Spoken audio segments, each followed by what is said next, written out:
بسم اللہ الرحمن الرحیم۔ واقعہ حضرت لوط علیہ السلام۔ حضرت ابراہیم علیہ السلام کے زمانے ہی میں ایک دوسری بستی میں اللہ پاک نے حضرت لوط علیہ السلام کو اپنا پیغمبر بنا کر بھیجا۔ حضرت لوط علیہ السلام کی قوم کے لوگ بڑی بے شرمی کے کام کیا کرتے تھے، چوری، ڈاکہ زنی وغیرہ۔ حضرت لوط علیہ السلام نے بار بار سمجھایا کہ تم ایسی بے شرمی کے کام کیوں کرتے ہو جو تم سے پہلے دنیا میں کسی نے نہیں کیے۔ تم عورتوں کو چھوڑ کر لڑکوں سے بے شرمی کی بات کرتے ہو۔ ان کی قوم والوں کو اور کوئی جواب نہیں آیا تو کہنے لگے کہ لوط اور اس کے گھر والوں کو اپنے گاؤں سے نکال دو، یہ بہت پاک بنتے ہیں۔ حضرت لوط علیہ السلام نے پھر سمجھایا کہ دیکھو، جو کچھ میں کہتا ہوں تمہاری بھلائی کے لیے کہتا ہوں۔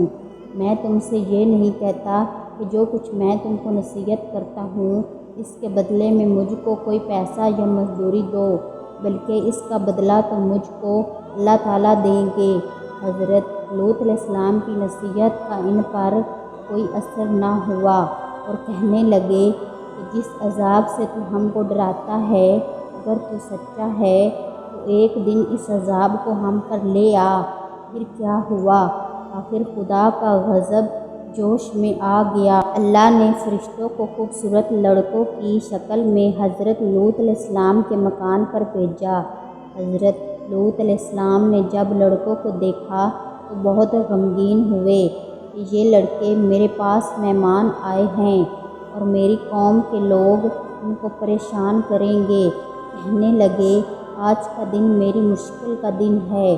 حضرت لوط علیہ السلام کی قوم کے لوگوں نے خوبصورت لڑکوں کو ان کے گھر پر دیکھا تو دوڑتے ہوئے آئے، کیونکہ یہ لوگ پہلے ہی سے برے کام کرتے تھے۔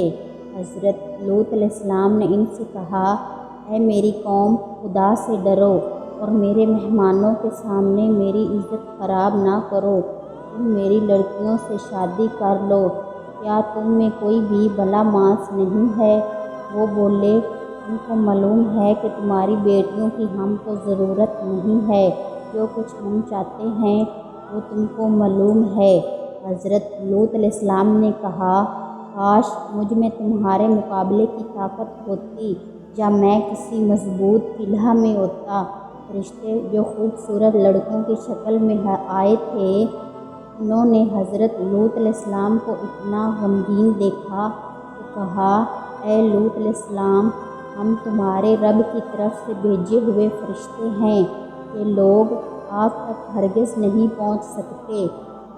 آپ رات کے اندھیرے میں اپنے گھر والوں کو لے کر اس بستی سے چل دیں اور کوئی شخص پیچھے مڑ کے نہ دیکھے مگر اپنی بیوی کو چھوڑ دینا، کیونکہ وہ کافرہ ہے، اور جو آفت اس بستی پر آنے والی ہے تو اس پر بھی پڑے گی۔ اس بستی پر صبح کے قریب اللہ کا عذاب ہوگا۔ حضرت لوط علیہ السلام خدا کے حکم کے مطابق اپنی بیوی کو چھوڑ کر عطیہ اپنے گھر والوں کو لے کر رات کو اس بستی سے چل نکلے۔ صبح کے قریب اللہ پاک کا عذاب آیا اور اس بستی پر پتھر اور کنکروں کی بارش شروع ہوئی۔ پھر اس بستی کو اٹھا کر الٹا پٹک دیا اور اسے نیچے اوپر کر دیا، اور وہ بستی جس کے لوگ لڑکوں سے بے شرمی کی باتیں کرتے تھے اور حضرت لوط علیہ السلام کے منع کرنے سے نہیں مانتے تھے، سب فنا ہو گئے۔ یہ تو تھی ان کی دنیا میں خرابی، اور دوزخ کا عذاب اللہ تعالیٰ کے ہاں جا کر ملے گا، وہ علیحدہ۔ خدا تعالیٰ ہم سب کو ایسی بے شرمی کی باتوں سے محفوظ رکھے کہ جس کی وجہ سے اس قدر سخت عذاب آیا کہ زمین کو بلند کر کے الٹا پلٹ دیا۔